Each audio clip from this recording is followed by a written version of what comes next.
Guys, what is going on? This is Matt Marinoff, live with Matt Marinoff, and tonight we've got Lee Perlman, as always, as my co-host, and our special guest tonight is Wendy Mason. Guys, we'll be right back. What's going on, guys? This week, May 26th, 8 p.m. Eastern Standard Time, you're going to want to tune in. We've got Wendy Mason. Wendy Mason is a real estate agent in the Maryland, D.C. area, and she's going to be talking about why homeowners should not let their houses go into foreclosure. My name is Wendy Mason, and I am a licensed realtor in D.C. and Maryland. I specialize in helping distressed homeowners in the D.C. Maryland area, and we're going to discuss the importance of how not to let your house go into foreclosure. See you then.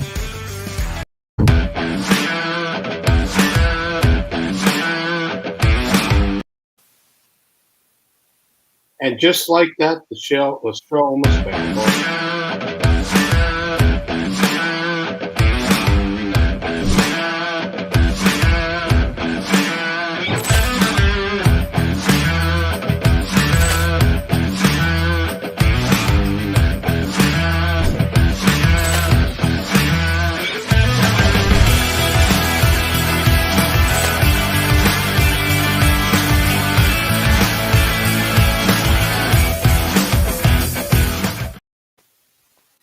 All right, guys, we're back. Wendy, thank you so much for coming on the show. Really appreciate it. Thanks for having me. Absolutely. Wendy, let me ask you a question. I'm just going to get right into it. Why do you consider yourself the real estate therapist? What is that? What is that all behind? What does that mean? Well, anybody that sells real estate knows that real estate is not just about buying and selling houses, because homeowners go through it's an emotional process for a lot of people. It's probably the biggest purchase. One, on the buyer side, is the biggest purchase that any homeowner is going to, or in the process. What am I trying to say? It's the largest purchase price that any potential buyer is ever going to make in their life. So it is a stressful process, and especially right now, because inventory is very low. And because of that, there are a lot of buyers out there because the interest rates are so low. So everybody is vying for the same house, and everybody is going over dollar price. And then in some cases, people will get a ratified contract and then they get buyer's remorse and they're backing out of contracts. So as a real estate agent, you kind of have to help them through the process and just try to keep them calm in doing the process of purchasing. And even with selling, because sometimes people have been in their homes for a long time and they decide to sell. And it's interesting. Right now, it's not difficult, but in the past, you'd be surprised. Sometimes houses would just sit on the market. And I would tell homeowners, until you are actually ready for that house to be sold, will that house sell? Because if they're not ready to let go of that house will just sit there. So it's kind of like an emotional thing. So that's why I consider myself a real estate therapist, because I kind of help them through the process. Does that make sense? That's a very interesting concept. I wonder if buyers should always seek legal counsel from a therapist before listing or buying a house. I can't look. Yeah, right. There's questions that they can ask an agent before, choosing an agent of whoever they're going to work with, because that's the other thing. In working with an agent, you got to have that connection there. You just can't pick any Joe Smicatelli to help you buy or list your house, because everybody's got different personalities. And I feel as though your personalities need to mesh in order for the process to go through smoothly. So Wendy, you've been involved in, a lot of transactions, I'm sure. And we have a lot of real estate professionals who follow us on the show, investors and realtors and title people, lawyers. So given your expertise, in handling a lot of transactions, what should or would a family do before they contact you? Give us some things that would help the transaction go smoothly, that a buyer or seller can be ready for. So I specialize in working with distressed homeowners. And so those are, okay, so one, if you are in distress, so for instance, if you are, let's say, okay, take for instance, there are those who are in forbearance right now. Yep. And so, and the interest is, the interest price, it's ticking up. So you're in forbearance. If you want to come out of forbearance and you're not sure, what it's going to cost you, you need to contact your lender, first of all. I would say contact your lender and find out from your lender, what are your options as far as getting out of this forbearance? Now, one of the things is to modify the loan. However, it might be kind of difficult if, one, you are not employed. So there might be a problem for you, but not sure. I would say contact also HUD, contact HUD.gov, because there are programs out there to help you. Now, if you can't modify the loan and they don't help for you, so you can there's two things. You could possibly do a short sale. And that is when the bank is willing to take less than what the bank is owed. And then the other thing is in deed of lieu. Now, in deed of lieu is basically when you're just basically giving back the keys, and they'll forgive your mortgage and your the mortgage and your payments or whatever. But if you have liens on the property, that's not going to be an option for you. So the first thing I would do is I would really contact the lender first, because the lenders are there to help you. And a lot of people, they don't do that. They kind of like stick their head in the sand and then they let their house go into foreclosure. That should be the last option. Never let your house go into foreclosure, because it's going to cost you a lot more money. The banks can still come after you for those funds. Whereas, and it messes up your credit. It messes up your credit for 10 years. And you won't be able to buy a house for like 10 years or maybe 7 to 10 years. I guess, Lee, you can answer that question. However, if you do a short sale, you can still do a short sale.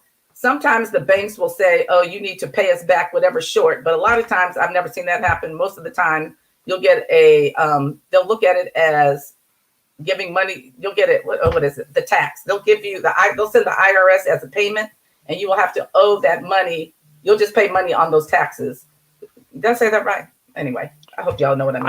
I guess what I'm hearing from you is some of the things that Matt and I talk about, and we actually like to stress on this show, that you might have more options than you're aware of. And if you do have distress, which is your area of expertise, you really should reach out to understand what your options are before you make a trigger hair decision, go in one direction, and then you can't turn around. So I like your advice, and I know Matt does, because we've worked together on a lot of deals, and contacting the lender and educating yourself. Using HUD as a resource, I think that's a great idea. I don't think enough people, HUD, the HUD website, I've been on there many times, has a lot of great information. And even if you're not a candidate for a loan modification, understand what a short sale is, understand what pre-foreclosure is, but get yourself educated so you can understand how bad your level of distress is. Correct, because you contact HUD because you might be able to keep your house. But like I said, most homeowners, they get so stressed out and they just don't know what to do. And so, me as an agent, I understand your pain. I understand your fear. I understand your stress. So even reach out to me. Rescue, RESQREAL @gmail.com. Email me, and I can just kind of like walk you through, even though if you're not in the DC, Maryland area, I could still kind of like help you. I'm not a lawyer by any means, but at least I can give you some guidance on, on the options that you would have to possibly saving your house, or even, like I said, if you want to short sale your house, there's options there as well. So Wendy, let me just back up, because I want to bring this point across. You mentioned something about, and I might have misunderstood you, about pulling yourself out of the forbearance. Say that again. Did you mention something about pulling a person out of a forbearance? No. I was saying that people are in forbearance. And right. So at some point that forbearance is going to end. Correct. So that, they need to reach out to their lender, because there is even though they're in forbearance, and quite a few people probably have not paid anything on their loan. And so the interest rate and principal is still, it's calculating, you know? So they need to contact their lender because they need to figure out, can they pay that forbearance back? You know, what is actually owed at the time, or can they modify their loan? And so, and what they'll do is when they modify it, they'll put whatever is owed on that forbearance, they can put on the back end. Now, the other day, somebody was telling me something about wait a minute, what is the name of it? It's called, I can't remember the name of it. Hold on a second. It is called a partial claim, which I had never heard of. Have you all ever heard of a partial claim? Give me an explanation about what that is. It's some kind of government loan to help you with it's some kind of lien that goes on the back end of your loan, and there's no interest on this lien, and it gets paid back at the end of your loan. So I don't know much about it, but I would say go to that HUD website or just Google partial. Yeah, I've heard of the partial concept, claim. Yeah, and just read about it. It's something that could possibly help you. But like I said, you know, modifying that loan is going to probably be your first step in trying to help you with your once the forbearance ends. I don't think what they did as far as offering the forbearances and deferments and explaining correctly to homeowners really how damaging that could be. Correct. Because if you already got a modification once before or twice before, there's a good chance you're not going to qualify for a modification this time around. What they should have done is when somebody called in for any type of assistance, they should have allowed them to look at the file and determine whether or not what program might be available for them. And I'll say this. We had somebody that the loan was modified twice, and the lender, because we had authorization on the file to talk to them, they said if they had just called in and told us the situation, we would have been able to help them. Now, this is not the case for every servicing company or investor, depending on who the file is, but they would have been able to be helped. Now, what's going to happen? They're going to have to sell their house short sale. There's only liquidation options because they are literally upside down over $225,000 on their mortgage as it is right now. So because they didn't call in and take advantage of it, and this is something that we had helped in the past, one of the brothers had taken into their own hand, their own accountability, and saying, don't worry, they're going to offer something. Yeah. Well, they're offering them nothing. And that, you know, once the foreclosure start up again, because of the modification that they did go into and the paperwork they did file or whatever it is that they had signed off on, it was disclosed, it was reviewed to them. And just so everybody knows, they did their last modification with my company.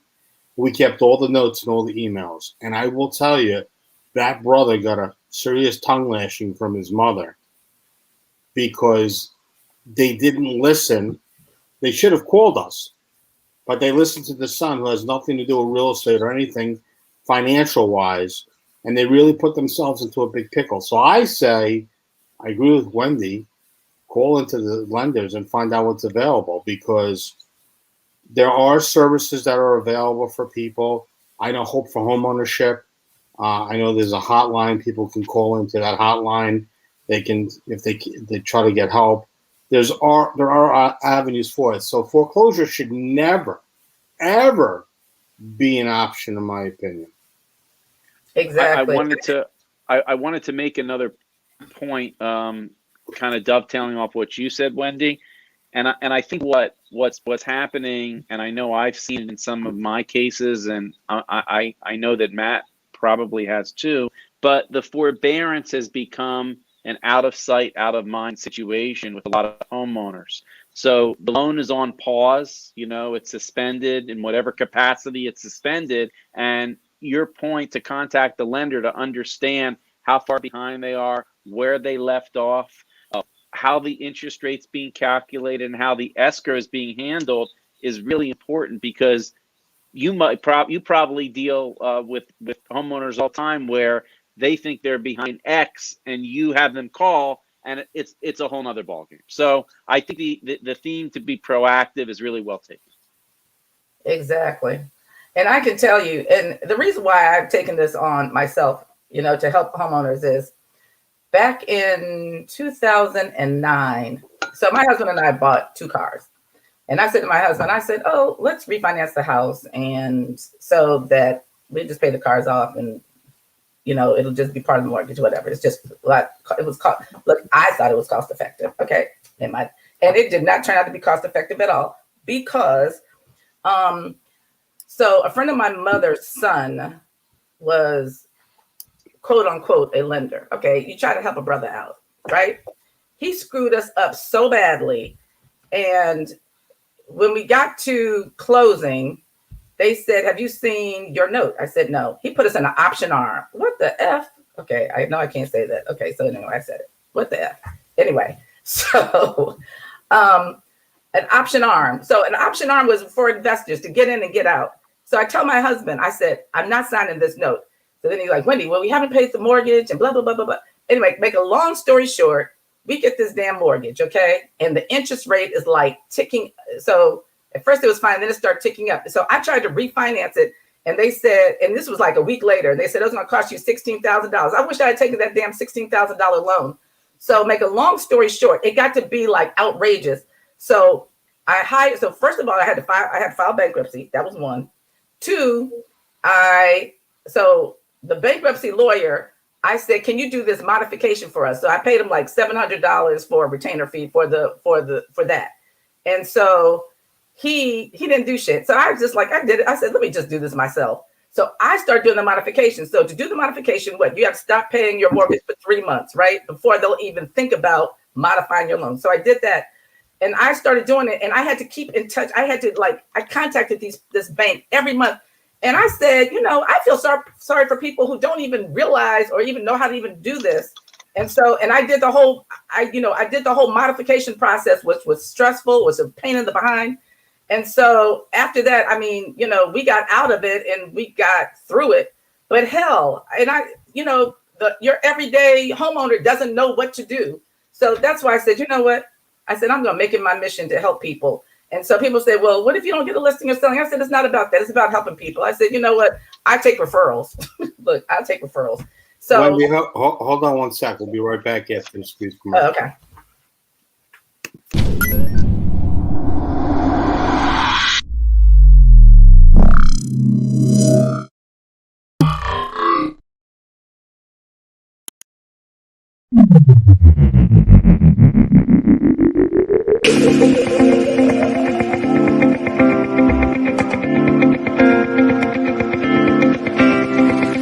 His energy, you can tell he's real. There's no BS talk. Listening to Matthew Marinoff for a good amount of time, like a light bulb went off. I was like, wait a minute, I've got to learn more about that short sale process.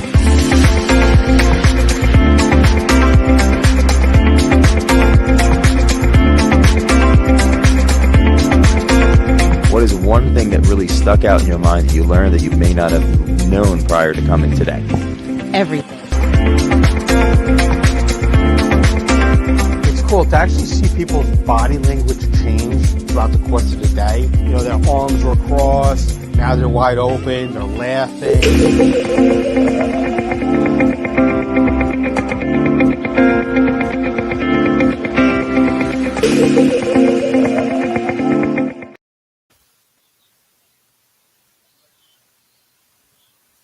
We're back. We are back. Go ahead, Wendy. Finish what you're saying.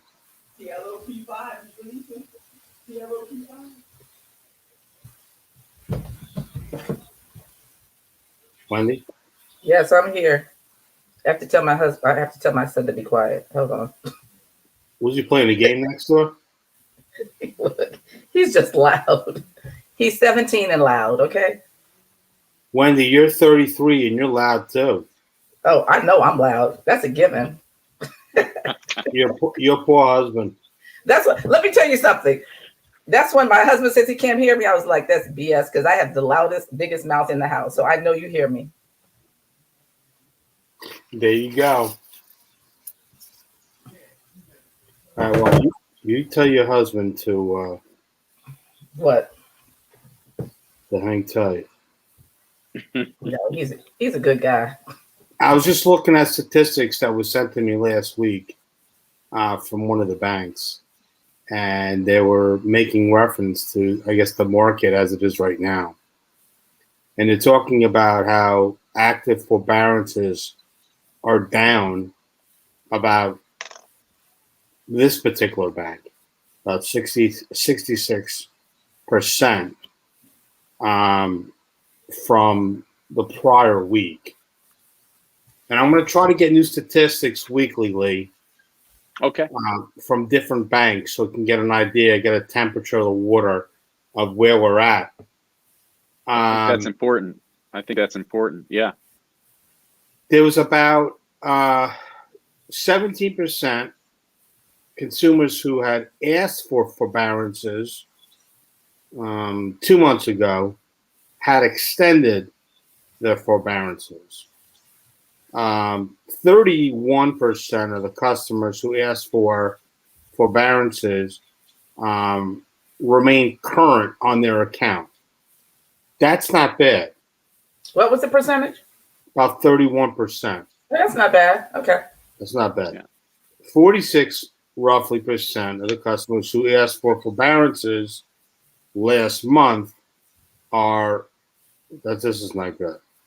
46% last month working on forbearances are now working on loss mitigation options.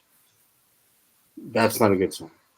For all consumers, loss mitigation is at around 70% of these customers requesting deferments or repayment plans which reflect their inability for them to take on and repay their normal payments. Shit.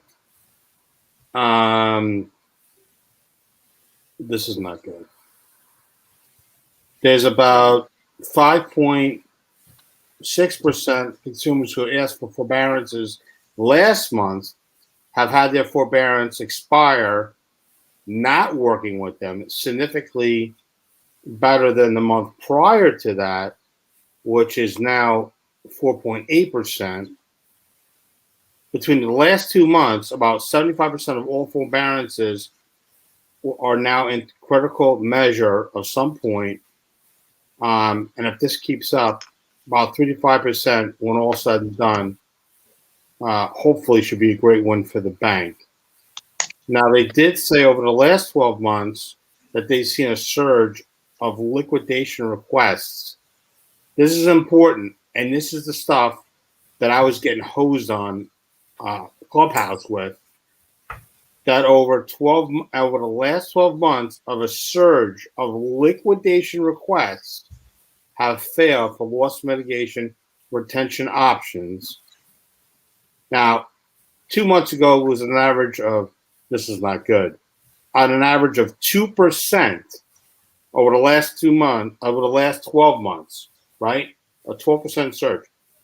In the last 60 days, they're up 28%. Meaning that these people are getting to the point of never land, and they're losing contact with their mortgagers. Oh, I think there's going to be a surge. There's going to be a surge of short sales. That's a given. I think that. Go ahead, Lee. No, I think those numbers are really frightening, Matt. And the other piece of the puzzle here, I was just reading the other day in New Jersey, there are almost 300,000 unfiled landlord-tenant eviction complaints that they're ready to press send. When you say unfiled, explain that for somebody who's listening that doesn't understand. So those are landlords who have been unable to get to landlord-tenant court to sue a tenant for failure to pay rent because of the moratorium that's been in place since the pandemic began. That moratorium is going to lift probably in the next 60 days.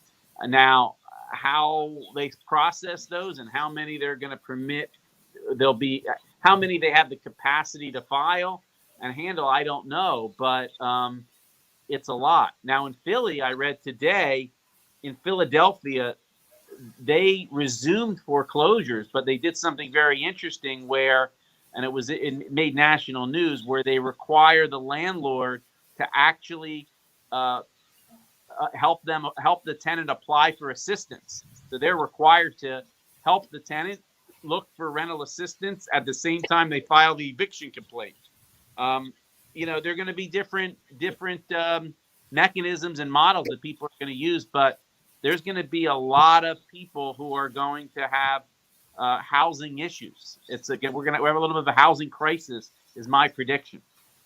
But Lee, what happens in a situation like that where the tenant asks the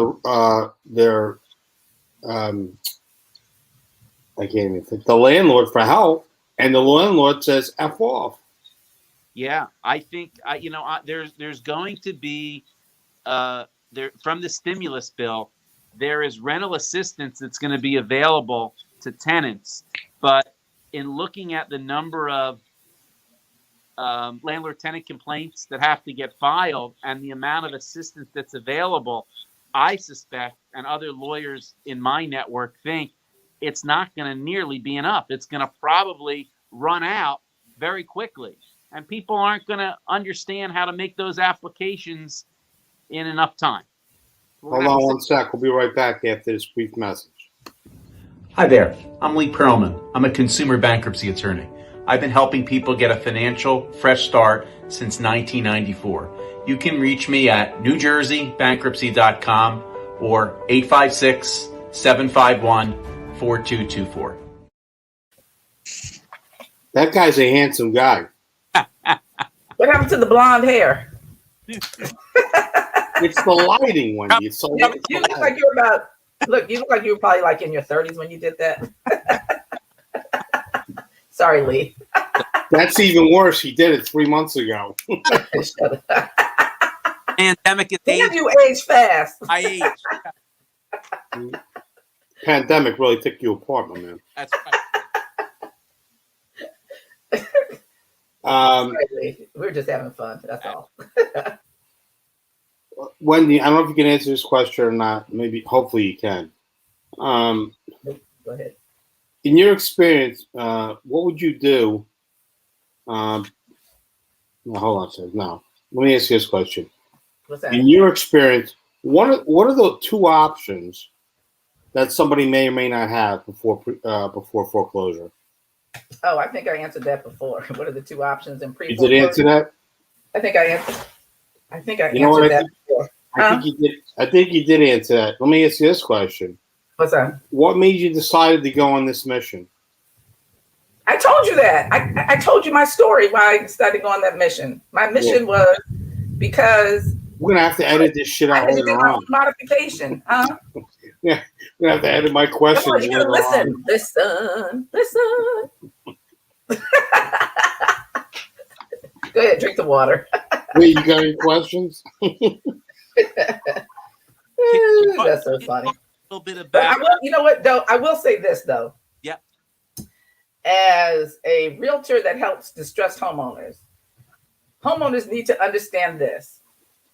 You might not get the door from those iBuyers. Now, I'm not saying all iBuyers are bad. However, homeowners have this mindset. If I have to pay somebody, if I have to pay a real estate agent, I am not going to net as much money.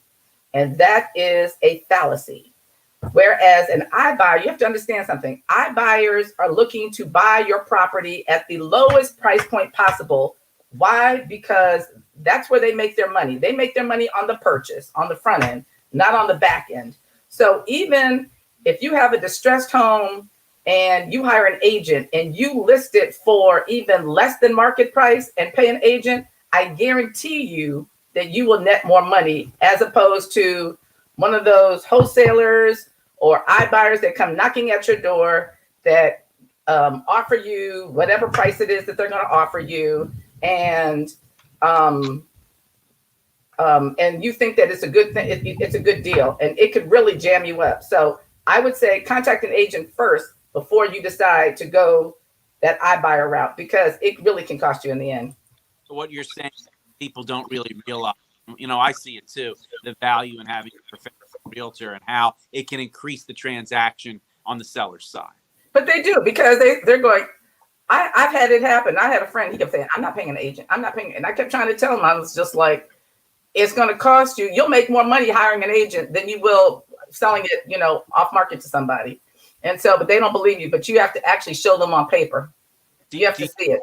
Do you think that, given your story, your background, and dealing with, financial distress on the personal side, which you shared with everybody tonight, do you think that's help you become a better agent?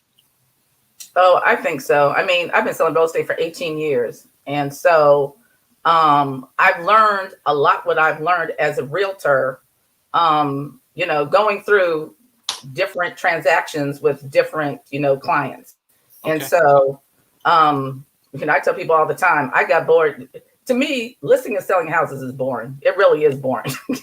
And so but because I like to solve problems and help people. And I think it has helped me become a better agent. How can people contact you? They're watching the show tonight. They want to reach out to talk to you about their distress situation.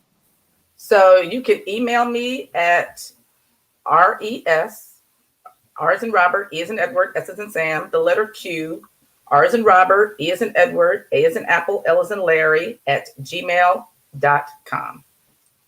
Fantastic. What if they want to call you? Okay, so look, I have this number.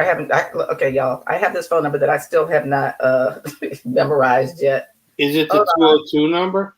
It's a 202. Hold on. It is 202. And hold on. 4. Isn't this terrible? Is it 202-430-6091? That's it. Look at that. Matt's ahead of you. He's already got Go it ahead, Matt. before you even said it. I know. Well, I did it because then I know it's because Wendy, I wanted to separate my business from my personal. that's all on this show. We try and stay one step. Oh, there it is right there. 430-6091. There you have it. Guys, if you want to reach out to Wendy Mason, call her direct at 202-430-6091. She handles the D.C., Maryland area. Is that correct? I'm licensed in D.C. and I'm licensed in Maryland. And there ain't nothing wrong with that. I've been licensed in both for 18 years. So you've been flying back and forth between the two states? Ooh, it makes you tired. How long does it take you to jump the state line? 5 minutes. Woo-wee! 5 long minutes. Well, yeah, I appreciate you coming on the show tonight. Lee, do you have any further questions for her? Wendy, we really enjoyed talking to you, and we like your story, and we want to thank you for coming on and talking with us. Thank you for inviting me. Our pleasure. Thanks, Wendy. Hopefully next time, guys, we'll have this video stuff taken care of next week. I do not think we're going to have a show, Lee, because I'm not going to go back on with. I look like an idiot with my mouth hung open here. Guys, thanks so much for watching. I appreciate it. Until next time, remember, it's not a no until you get a restraining order.